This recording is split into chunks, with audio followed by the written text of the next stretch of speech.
The convention center buzzed with the kind of polished energy only tech expos could produce. Crisp banners hung from the ceiling. Logos beamed from LED screens. Lines of attendees in branded lanyards queued at registration booths. Everyone was busy scanning QR codes, adjusting their name badges, clutching espresso shots in biodegradable cups. Chris Warren stepped onto the marble floor just after 8 a.m. Black hoodie, slim-fit jeans, clean sneakers but not new. No backpack, just a phone in hand and a quiet purpose to his walk. He didn't need to check the signage. He knew where everything was. He had walked the layout a dozen times last week during prep. Today was the launch. Not of the expo. Of his company's product. The one anchoring the keynote at 10:30. But no one looked twice at him as he entered through the front entrance. Not until he passed the third security checkpoint. Sir, the voice was abrupt. A pause in the background noise. Chris turned slowly. A uniformed guard, white, mid-40s, square build, earpiece in place, had stepped into his path. Badge, please? Chris blinked, then patted his pockets. Didn't pick it up yet. I'm heading to exhibitor registration. The guard's eyes narrowed. This entrance is for conference access only. Exhibitor check-in is through the side lot. I'm speaking at the keynote, Chris said gently. No anger. Just a fact. The guard's eyes moved over him again, slower this time. He didn't scoff, but the disbelief was there. And the silence said more than words. Chris didn't move, didn't explain further. Just waited. The guard adjusted his stance, shifting slightly to block the path. You'll need to go around, he said. Only senior staff and confirmed speakers are allowed through here. Chris nodded once. And didn't move. Chris didn't argue. He didn't ask for a manager. He didn't show his phone. He just looked at the guard for a long moment, not in defiance, but with that still kind of patience that people only develop after enough of these. I understand, Chris said finally, voice calm. Then he turned, walked back past the entrance, and took the long way. The side lot was less polished. No signs. No greeters. Just a folding table, a few volunteers, and a woman with a clipboard checking off names while swatting at bees drawn to her iced coffee. Chris gave his name. She didn't look up at first, just scrolled her sheet. Company name? FrameGen. That made her pause. Her eyes met his. Then she smiled nervously, almost apologetically. Oh, you're Chris Warren. Yep. She stood straighter. I didn't realize, your name's all over the event packet, I just didn't. It's all right. A few seconds of awkward silence. Then she quickly reached under the table and pulled out a premium badge sealed in plastic. Keynote credentials. You're all set. Chris clipped the badge to his hoodie, nodded once, and walked back around the building. Inside, the conference had already started moving. Music pumped softly from overhead speakers. Booths came alive. People mingled, took selfies, streamed live intros for their followers. And just before he re-entered through the VIP speaker entrance, he passed the same guard again. The man didn't look up right away. But Chris paused at the threshold. The badge caught the light, silver lettering, high-contrast black lanyard, unmistakable. The guard looked up, then froze. Chris didn't say a word. He just held his gaze, nodded politely, and walked past. The guard turned to watch him disappear into the main hall. His mouth opened like he might say something, maybe an apology, maybe not, but nothing came out. Chris didn't look back. He didn't need to. He'd seen that look before. The green room was quiet. Too quiet compared to the buzzing chaos outside. A few bottled waters, a small fruit tray, a printed program pinned to the wall with someone's notes scribbled in the margins. Chris sat on the couch, legs crossed, scrolling through a last-minute checklist on his phone. A tech rep from the AV team adjusted the mic packs near the monitor. You're good to go, she said. We've got your slides queued. Just give the signal when you want the demo video to run. Chris nodded. Thanks. She paused, then asked carefully, nervous. He looked up, as steady. No. She smiled. Didn't think so. At 10:28, the event manager peeked through the side curtain. 2 minutes. Chris stood, brushed the hoodie once at the hem. No blazer. No logo tee. Just the clothes he'd always worn when building. Not pitching. Not pleasing. Building. He walked up the short ramp and paused behind the curtain. The MC's voice echoed through the room. It's my pleasure to introduce someone many of you may not know by face, but you've definitely heard about over the past year. Their product is changing how developers work with generative models. Please welcome Chris Warren. Applause. Chris stepped into the light. The crowd didn't react the way it did for others. No whistles, no camera flashes. Just polite interest, a few people leaning in, a few whispering, trying to place him. A woman in the front row whispered something to the man beside her. Is that him? Chris stepped to the mic, glanced at the monitor, and started. No introduction. No icebreaker joke. Just, we're not here to be impressive. We're here to solve problems. That was all it took. The room leaned forward. He moved through the first few slides with ease. Technical, direct, no fluff. The interface his team built. The bottlenecks they solved. A demo video played showing a model generating real-time layouts for mobile apps, live, editable, no lag. The room started to shift. Phones came out. People who had looked bored now leaned over to colleagues, pointing at the screen. In the third row, someone mouthed, "That's insane." A CTO from a major firm whispered something to her assistant, who started typing frantically. Chris kept going. "And here," he said, clicking to a graph, "is what happens when you stop designing for ego and start designing for engineers." More quiet nods. A few raised brows. The energy had turned. But Chris wasn't watching the crowd. Not really. He was watching one person far right, near the exit. The security guard. The same man from earlier. Still in uniform. Still standing.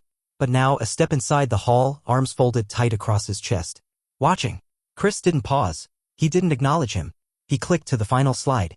"My team's at booth 412 if you want a deeper dive," he said, voice level. "If you just want to see the demo, it's open source. Free for anyone.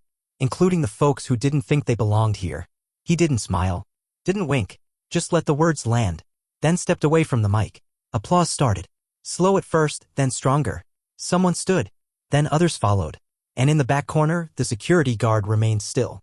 His eyes on Chris. But the look was different now. Not suspicion. Not confusion. Recognition. Chris stepped off the stage into a small corridor lined with black curtains and AV equipment. The applause still echoed faintly behind him, but he didn't stop to soak it in. He moved past a pair of staffers giving quiet thumbs up, then into the green room where his product manager, Lena, was waiting. "You leveled the room," she said, handing him a bottle of water. Chris took it. "We'll see what they do with it." She hesitated. "Hey, something happened earlier?" Chris glanced at her. "What do you mean?" "I passed through security before you, they barely scanned my badge. But someone said they saw a guy turned you away at the main entrance." Chris didn't answer right away. He sat down, unscrewed the water bottle, took a slow sip. "Nothing I haven't seen before," he said quietly. Lena frowned. "They didn't recognize you?" "They didn't think they needed to." That made her go still. Across the room, a junior engineer named Marcus sat on the armrest of a couch, his badge still flipped backward. He looked up from his phone. "I think the guy's out there now," he said. "Saw him during your talk. Looked like he finally figured it out." Chris didn't respond. He just leaned forward, elbows on his knees, eyes on the floor. He wasn't mad. He wasn't even tired. Just familiar with the pattern. Ignore. Doubt. Challenge. Then realize. Too late for apology, too early for change. Lena sat beside him. "You gonna say something?" Chris shook his head. He already heard everything I needed him to hear. The hallway outside the green room was quiet. Most attendees had filed back into the exhibit area. A few loitered near the coffee stands, still discussing the keynote. Chris stepped out slowly, badge visible now, walking with purpose but no rush. And there he was. The security guard, standing near a wall-mounted schedule board, pretending to study it. He saw Chris. Chris saw him. No one else was close enough to notice. The guard took a breath, then stepped forward. "Sir," he started, voice low. Chris stopped. There was no edge in his posture. No challenge. Just stillness. The guard fumbled. "I didn't this morning, Chris waited. The silence pressed harder than any response. "I assumed," the guard said finally, his eyes not quite meeting Chris's. "Shouldn't have. That's on me." Chris looked at him for a long moment, then nodded once. Just a small motion. "I know," he said. That was it. No lecture. No scene. The guard's shoulders dropped slightly as if he had braced for more. Chris took a step past him. Paused. Turned back, just enough to meet his eyes. "Next time," Chris said, "assume less." And he walked on. By midday, booth 412 was crowded.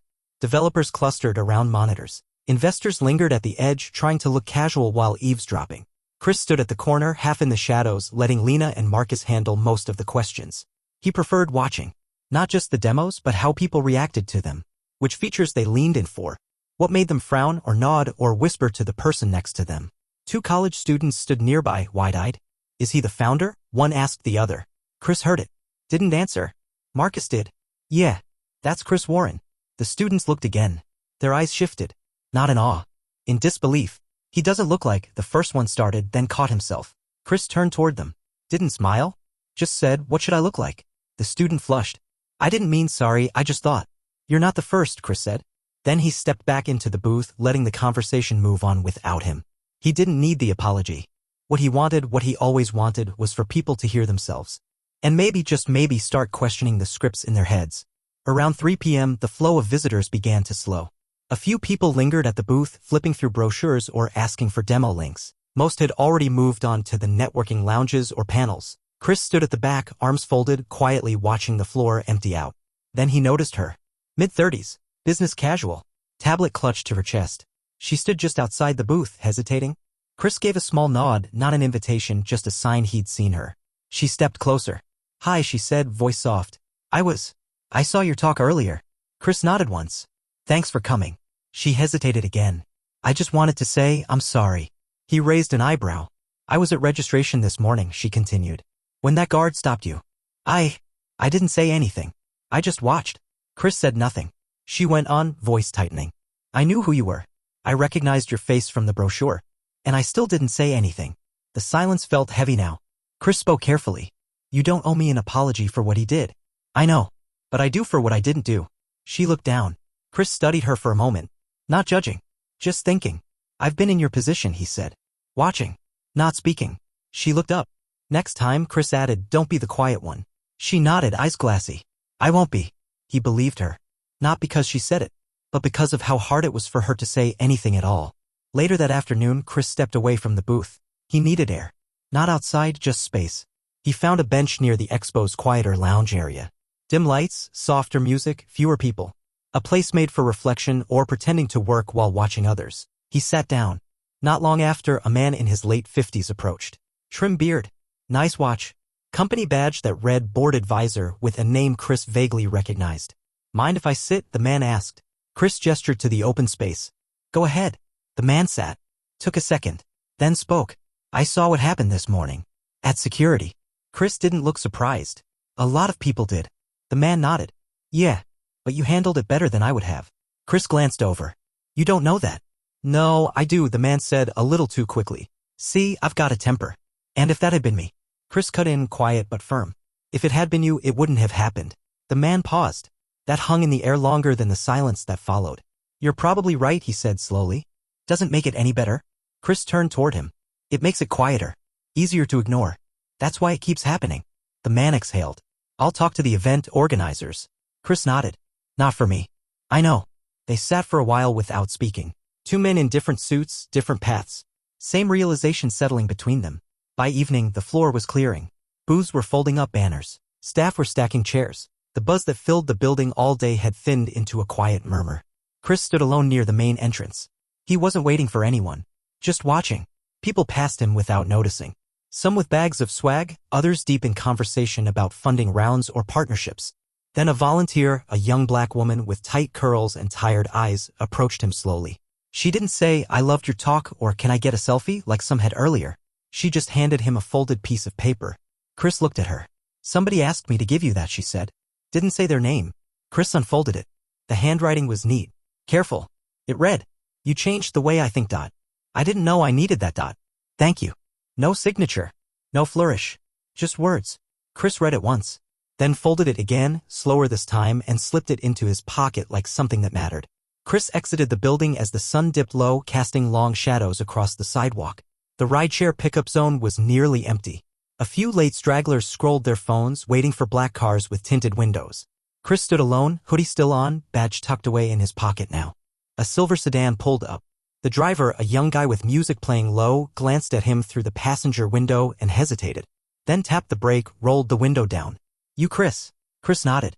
The driver unlocked the doors. "Didn't think you'd be." Sorry." Chris got in without comment. The driver pulled away from the curb, glancing at him in the mirror once, maybe twice.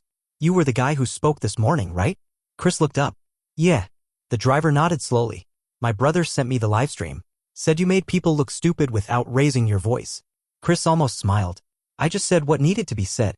The driver shook his head, impressed. "Nah, man. You didn't just say it. You showed it." They drove in silence after that. Not awkward. Just respectful. The kind that doesn't need words to say, "I saw what happened and it mattered." Chris reached his hotel just after 7. The lobby was quiet, too early for the evening rush, too late for morning checkouts. A couple sat near the fireplace scrolling through photos. No one noticed him walk in.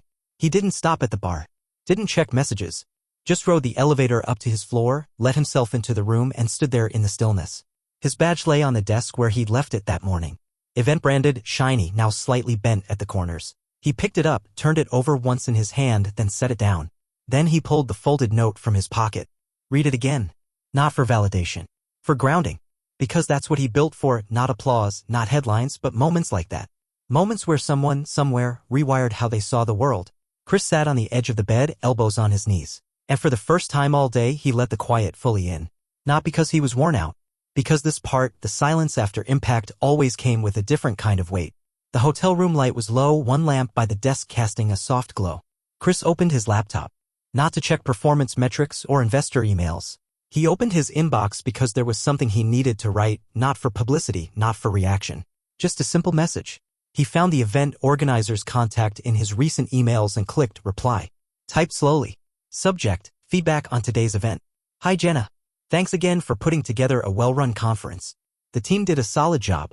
One quick note, I suggest reviewing your front entrance security briefing. One of the guards this morning misjudged a speaker based on appearance.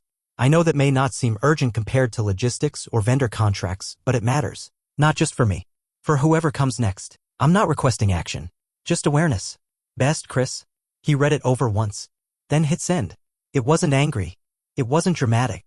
It just told the truth. And that he'd learned was sometimes enough to start something. Morning light slipped through the hotel curtains. Chris stood by the window, coffee in hand, watching early commuters cross the street below, suits, hoodies, delivery uniforms. Everyone moving with their own rhythm, their own assumptions about the day ahead. His phone buzzed. A reply. From Jenna, the event organizer. It was short. Chris, thank you for the note. I'm sorry that happened. It shouldn't have. We'll be reviewing our security briefing and staff training. I appreciate how you handled it. Quietly. Clearly. Let's talk soon. Jay. Chris put the phone down. No satisfaction. Just confirmation. Things don't change because you catch someone in the act. They change when the silence around the act gets interrupted calmly, unmistakably. And someone decides not to let it slide next time. Back at the airport, Chris moved through security without issue. Same hoodie. Same face. Different context.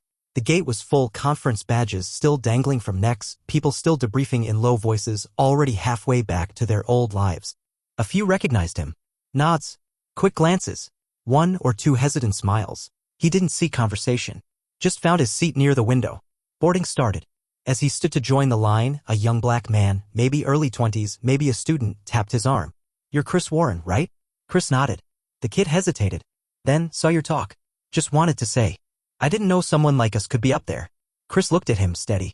You can. The kid smiled. Grateful. A little stunned. Then stepped back in line. Chris turned toward the window, hands in his pockets. Outside, the plane's wings shimmered in the morning light. He didn't need applause.